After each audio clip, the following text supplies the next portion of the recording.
Assalamualaikum warahmatullahi wabarakatuh. Nama saya Randi Aditya Bimanyu, NIM 2041050300052. Saya dari Prodi Akuntansi Syariah 3. Di sini saya akan menjelaskan 3 soal mengenai ulangan tengah semester mata kuliah pengauditan 1. Soal yang pertama, jelaskan apa yang dimaksud resiko bawaan, resiko pengendalian, dan resiko deteksi. Lalu, gambarlah hubungan antara risiko-risiko tersebut. Untuk pembahasannya, risiko bawaan atau inherent risk adalah kerentanan dari saldo akun atau kelompok transaksi terhadap salah saji yang bisa bersifat material dengan perkiraan bahwa tidak terdapat yang terkait dengan pengendalian internal, baik untuk masing-masing salah saji maupun waktu salah saji tersebut digabungkan dengan salah saji di saldo akun atau kelompok transaksi lainnya. Risiko ini melekat dan sudah ada sebelum audit dilakukan. Lalu yang kedua yaitu risiko pengendalian atau control risk. Adalah risiko yang mana salah saji bisa terjadi pada dalam saldo akun atau kelompok transaksi dan bisa bersifat material, baik untuk masing-masing salah saji juga ketika salah saji digabungkan dengan salah saji di saldo akun atau kelompok transaksi lainnya, yang tidak bisa dicegah atau dideteksi serta dikoreksi secara tepat saat menggunakan sistem akuntansi dan sistem pengendalian internal.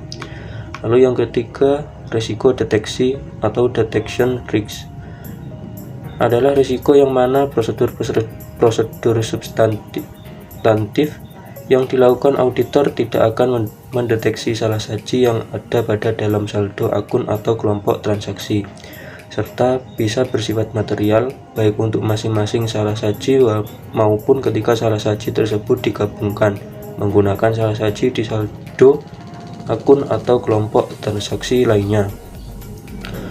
Kemudian gambaran hubungan antara risiko bawaan, risiko pengendalian, dan risiko deteksi, yaitu untuk mengurangi risiko audit di tingkat rendah yang bisa diterima, diperlukan risiko deteksi yang bisa diterima cukup rendah waktu risiko bawaan serta pengendalian relatif tinggi. Sebagai contoh, jika struktur pengendalian internal efektif dalam mencegah atau mendeteksi adanya sejumlah kesalahan, misalnya risiko pengendaliannya rendah, maka auditor bisa melakukan pengujian substantif yang sedikit efektif atau risiko deteksinya tinggi. Alternatifnya, bila saldo akun lebih rentan terhadap kemungkinan salah saji atau risiko bawaannya lebih tinggi, maka auditor wajib menerapkan prosedur pengujian substantif yang lebih efektif atau risiko deteksinya lebih rendah. Ringkasnya, lebih tingginya penilaian risiko bawaan dan risiko pengendalian, maka auditor wajib memperoleh banyak bukti audit dari prosedur substantif yang dilakukan. Terdapat hubungan terbalik di antara risiko deteksi dan gabungan dari risiko bawaan dan risiko pengendalian. Contohnya, risiko bawaan dan pengendalian cukup tinggi. Kebutuhan risiko deteksi yang dapat diterima cukup rendah untuk mengurangi risiko audit pada pengendalian relatif rendah. Auditor dapat menerima risiko deteksi yang lebih tinggi dan masih dapat mengurangi risiko audit pada tingkat yang rendah yang dapat diterima. Lalu untuk pembahasan soal yang kedua, yaitu sebutkan hal-hal yang harus dipertimbangkan oleh auditor dalam menentukan imbalan jasa profesional. Kemudian jelaskan apa yang dimaksud dengan low billing. Untuk pembahasannya, hal-hal yang harus dipertimbangkan saat menentukan imbalan jasa profesional audit diantaranya ada 4. Yang pertama, keterampilan dan pengetahuan yang diperlukan. Yang kedua, tingkat pelatihan dan pengalaman dari pihak-pihak yang terlibat saat melakukan jasa profesional. Lalu yang ketiga, waktu yang diperlukan. Yang keempat, besarnya tanggung jawab saat melakukan jasa-jasa audit. Lalu menurut Peraturan Pengurus IAPI Nomor 2 Tahun 2016 tentang penentuan imbalan jasa audit laporan keuangan, dalam menetapkan imbalan jasa audit anggota harus mempertimbangkan diantaranya ada 8 poin. Yang pertama, kebutuhan klien dan ruang lingkup pekerjaan. Yang kedua, waktu yang diperlukan dalam setiap tahapan audit. Yang ketiga, tugas dan tanggung jawab menurut hukum. Lalu yang keempat, tingkat keahlian dan tanggung jawab yang melekat pada pekerjaan yang dilakukan. Lalu yang kelima, tingkat kompleksitas pekerjaan. Lalu yang keenam, jumlah personel dan banyaknya waktu yang diperlukan dan secara efektif digunakan oleh anggota dan stafnya untuk menyelesaikan pekerjaan.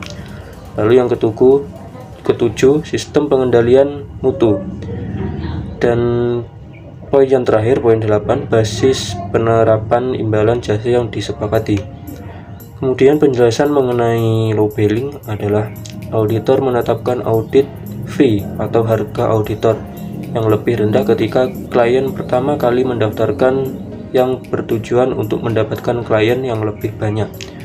Kegiatan ini bukan merupakan tindakan yang tidak etis, namun mungkin terdapat sejumlah ancaman terhadap kepatuhan atas prinsip-prinsip dasar yang timbul dari besarnya tingkat imbalan jasa yang ditawarkan.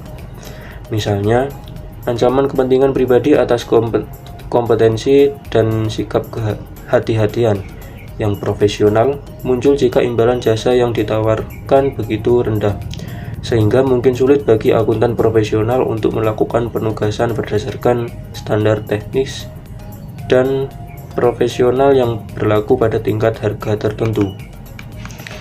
Kemudian pembahasan soal yang terakhir, nomor 3, mengenai mengapa kode etik profesi akuntansi atau kode etik akuntan Indonesia publik itu diperlukan, baik untuk akuntansi publik atau akuntan internal.